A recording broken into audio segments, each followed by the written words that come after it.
Here with me now is Democratic Senator LaTonya Johnson. Thanks so much for joining us. Thank you so much for having me. So, Senator, you are the only Milwaukee Dem in the Senate who voted yes on this Brewers bill. What convinced you to break away from the others on this vote?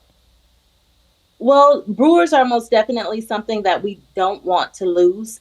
The Brewers alone pay roughly around $3 million to the city of Milwaukee. So that's most definitely revenue we can't afford to lose. In 2023 alone, they employed 3,000 individuals, not to mention the sales tax that we garnered from their sales, roughly 24, I believe, $0.1 million. So when you look at the total picture, when you look at the jobs, the income that's coming into the city of Milwaukee, for me, it was a no-brainer. Those were definitely things that the city of Milwaukee can't afford to lose. Senator, taxpayers from all over the state will be paying into this plan now, many of whom have never stepped foot in American Family Field and might never. How do you justify having them chip into this? Well, the Brewers are a state-owned, I'm sorry, the county stadium is a state-owned facility predominantly. So they're not giving money to the Brewers. They're giving money to the district to make sure that repairs are done to a building that we owned. And in actuality, there are a lot of people in my district that will never step foot in that stadium. And the ironic thing is that all of the senators from the surrounding suburbs voted no. So, of course, that caused angst because the city of Milwaukee and Milwaukee County are the ones who are asked to help foot the bill. We understand that if the Brewers leave, that is a stadium that will stand vacant, an eyesore for the city of Milwaukee. And that we just can't afford. Like I said, it's a state owned facility and it should be paid for by the state. And unfortunately, the city of Milwaukee, Milwaukee County were asked to contribute.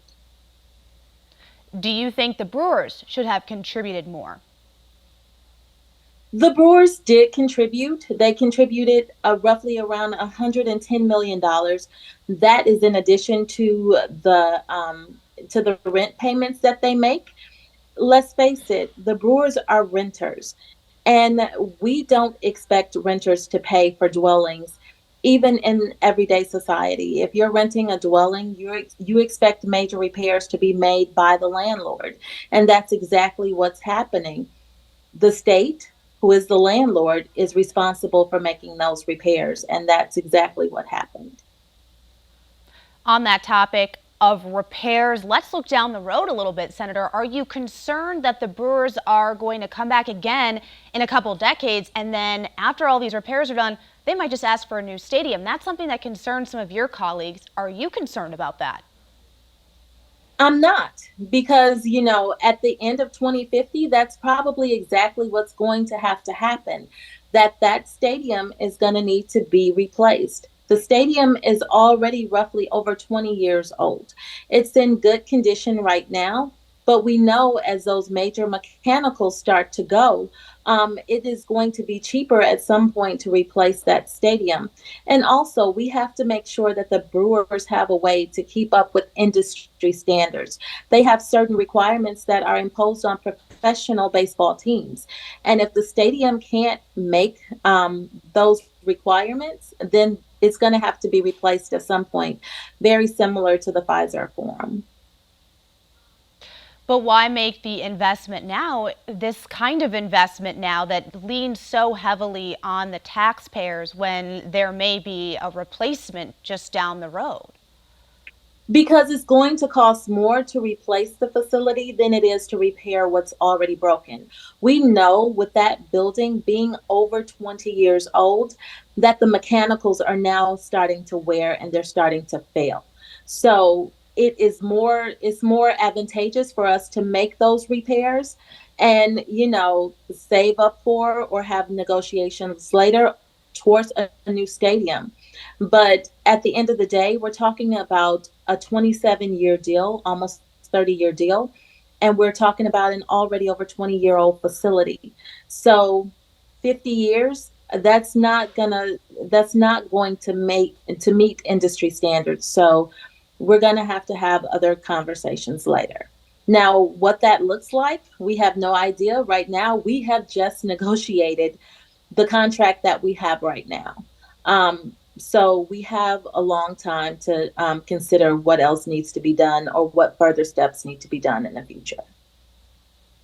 Senator Johnson, I want to move on to another topic now. You've been working on a new bill to change the Amber Alert system after a Milwaukee 5-year-old's body was found the day after he was reported missing.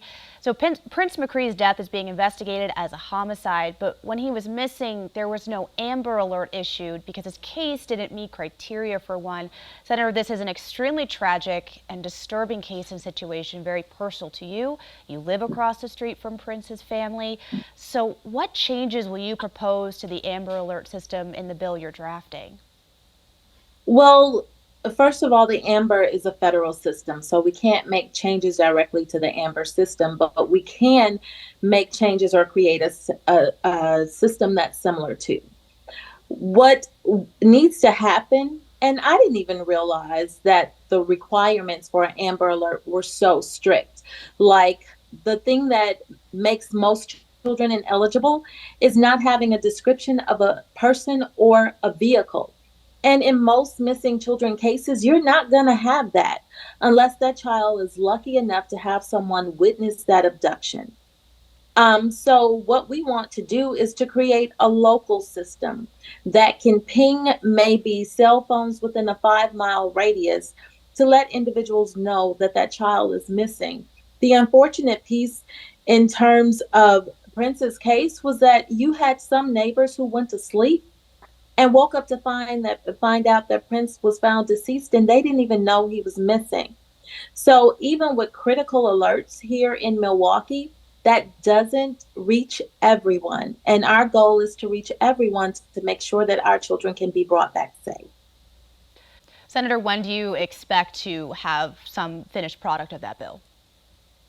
We expect to have a finished product of this bill by the end of December and have it ready to go the beginning of January to give us enough time to try and get it passed through both houses and then onto the governor's desk. This is extremely important. Just witnessing the frustration from the family firsthand because they live so close to me. Um, I really got to see that, first of all, these families are already dealing with a great amount of trauma because their child is missing. And then on top of that trauma, we're adding the frustration of not being able to issue an Amber Alert so everyone knows that this child is missing. My neighbors, they did an excellent job dividing tasks. Some put the missing alert on Ring, some put it on next door. We had others who put it on Facebook, but still that wasn't enough. And the police tried twice to get an Amber Alert issue, and both times they were unsuccessful. And by this time, nobody understood the urgency more than the police departments because they were the ones doing the investigation. And I'm sure at some point early on, they saw the blood and they realized that this was a very serious event and it didn't reach Amber Alert criteria. Senator LaTonya Johnson, thank you so much for taking the time to be with us this morning on the show. Thank you.